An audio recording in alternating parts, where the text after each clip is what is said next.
তো hello guys, আসসালামু আলাইকুম। চলে আসেন আপনাদের মাঝে নতুন আরও একটি ভিডিও নিয়ে। তো সবাইকে অগ্রিম শুভেচ্ছা জানাচ্ছি 2022-এর।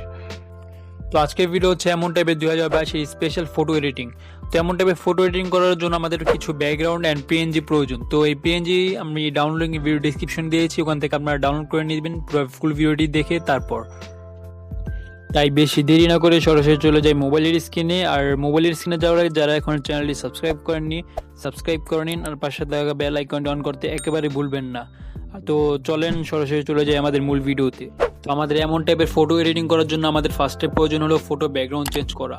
তো ফটো ব্যাকগ্রাউন্ড চেঞ্জ করার জন্য যদি আমরা স্ন্যাপসিড অ্যাপ ব্যবহার করি তাহলে আমাদের অনেক প্রবলেম ফেস করতে হয়, প্লাস অনেক টাইমও লাগে। তো আমি আজকে আপনাদেরকে সাজেস্ট করবো ফটো রুম নামে অ্যাপটা। এই অ্যাপের ভিতরে আপনারা ফুল এইচডি কোয়ালিটি একেবারে নিখুঁতভাবে ব্যাকগ্রাউন্ড চেঞ্জ এক ক্লিকে করতে পারবেন। তো চলেন সরাসরি চলে যাই ফটো রুম নামে অ্যাপটির ভিতর। তো আমরা চলে আসলাম ফটো রুম অ্যাপের ভিতরে। আর ফটো রুম অ্যাপ যদি আপনারা প্লে স্টোর থেকে ডাউনলোড করেন তাহলে আপনাদের একটা ওয়াটারমার্ক দেখা যাবে। আর যদি আপনারা প্রো ভার্সন ইউজ করেন তাহলে এটার ভিতরে কোনো ওয়াটারমার্ক থাকবে না। প্রো ভার্সনের ডাউনলোড লিঙ্ক ভিডিও ডিসক্রিপশনে দিয়েছে, ওখান থেকে আপনারা ডাউনলোড করে নিতে পারেন।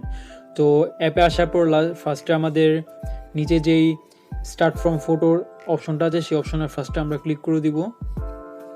দেন নিচে থেকে আমরা আমাদের যে পিকটা আমরা এডিট করবো সেই পিকটা সিলেক্ট করে নেব ব্যাকগ্রাউন্ড চেঞ্জের জন্য। তো আমাদের মডেলের পিকটা সিলেক্ট করে নিলাম আমরা।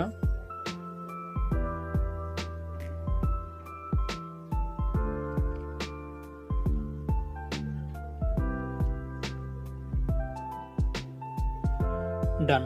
দেন উপরে আমাদের তিনটা পিকচার আসছে, হোয়াইট অ্যান্ড ব্ল্যাক আর মাঝখানে পিএনজি। যে মাঝখানে যে পিএনজি পিকচারটা সেই পিকচার আমরা ফার্স্টে ক্লিক করে দিব।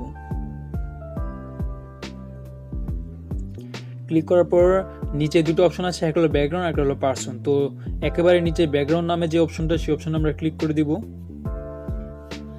ক্লিক করার পর এখানে দুটো অপশন আসছে, বাম সাইডে যে অপশনটা চেঞ্জ ব্যাকগ্রাউন্ড সেই অপশনে ক্লিক করব। ক্লিক করার পর আমাদের একেবারে ডান সাইডে মাই ফটোস নামে একটি অপশন আছে, সেই অপশনে ক্লিক করে দিব। এই অপশনে ক্লিক করার পর এখান থেকে আমাদের যে ব্যাকগ্রাউন্ডটা সেই ব্যাকগ্রাউন্ডটা সিলেক্ট করে নিব।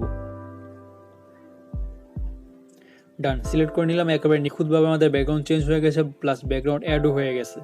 দেন এখান থেকে আমরা ডান সাইডের উপরে যেই অপশনটা সেই অপশনে ক্লিক করে দিব। দেন সেভ টু গ্যালারিতে ক্লিক করে দিব। ডান। তো আমাদের এখানে ফটো রুম অ্যাপের কাজ শেষ। এখন আমরা চলে যাবো সরাসরি স্ন্যাপসিড অ্যাপের ভিতরে।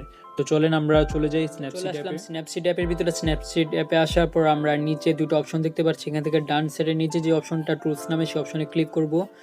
এখানে ক্লিক করার পর আমরা নিচে ডাবল এক্সপোজার নামে যে অপশনটা সেই অপশনে ক্লিক করে দিব।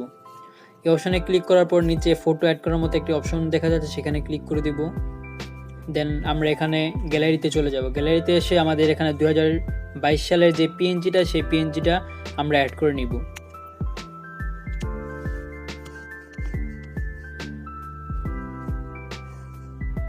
পিএনজিটা অ্যাড করার পর এখান থেকে আমরা পিএনজিটা জুম করে আমাদের মন মতো যে কোনো জায়গায় বসিয়ে দিব।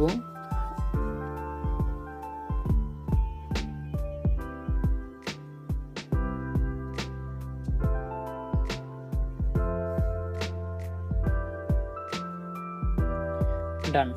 তো এখান থেকে আমরা নিচে দুই তিনটা অপশন দেখতে পাচ্ছি, এখান থেকে মাঝখানে যে অপশন সেই অপশনে ক্লিক করে দিব। এই অপশনে ক্লিক করার পর এখান থেকে 2 নাম্বার যে অপশনটা সেই অপশনে ক্লিক করে দিব। আমাদের পিএনজি অ্যাড হয়ে গেছে। তো এখান থেকে আমরা আরেকটা অপশনে ক্লিক করে দিব। তো এমন টাইপের হ্যাপি নিউ ইয়ার 2022 সালের পিএনজি অ্যান্ড ব্যাকগ্রাউন্ডের ডাউনলোড ভিডিও ডিসক্রিপশন দিয়েছি, ওখান থেকে ডাউনলোড করে নিতে পারেন। জাস্ট এমন ব্যাকগ্রাউন্ড না, এমন আরও অন্যরকম ব্যাকগ্রাউন্ড, অনেক রকম ব্যাকগ্রাউন্ড দিয়ে দিয়েছি আর পিএনজিও অনেক রকম দিয়ে দিয়েছি, ওখান থেকে আপনারা ডাউনলোড করে নিতে পারেন। তো এখান থেকে আমরা পিকটা সেভ করে নিব। ডান। তো এই ছিল আজকে আমাদের ভিডিও। আর ভিডিওটি যদি ভালো লেগে থাকে তাহলে এখনই লাইক করে দিন। আর যারা এখনও চ্যানেলটি সাবস্ক্রাইব করেননি সাবস্ক্রাইব করে নিন। তো আবারও দেখা হচ্ছে পরবর্তী ভিডিওতে।